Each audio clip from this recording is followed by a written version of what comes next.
Polavaram బణకచెర్ల link ప్రాజెక్టును తెలంగాణ అన్ని విధాలుగా వ్యతిరేకిస్తుందన్నారు మంత్రి ఉత్తమ్ కుమార్ రెడ్డి. బణకచెర్లపై ఏపీ మంత్రి లోకేష్ వ్యాఖ్యలు సరికాదన్నారు. లోకేష్ వ్యాఖ్యలను ఖండిస్తున్నామని చెప్పారు. పోలవరం బణకచెర్లకు పర్యావరణం జీఆర్ఎంబీ వ్యతిరేకించిందన్నారు ఉత్తమ్.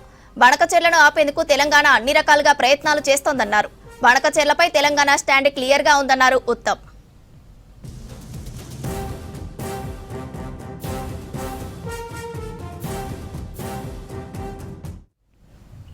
బీఆర్ఎస్ నిరాధారమైన ఆరోపణలు పబ్లిసిటీ కోసమేనన్నారు ఉత్తమ్.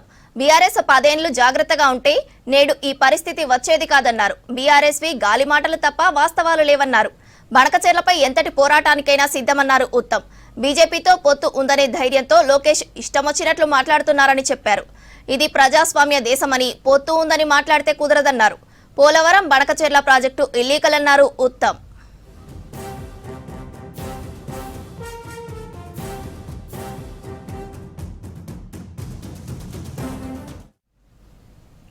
కాళేశ్వరం ప్రాజెక్టుపై విచారణ కమిషన్ 650 పేజీల నివేదికను అందించిందన్నారు ఉత్తమ్.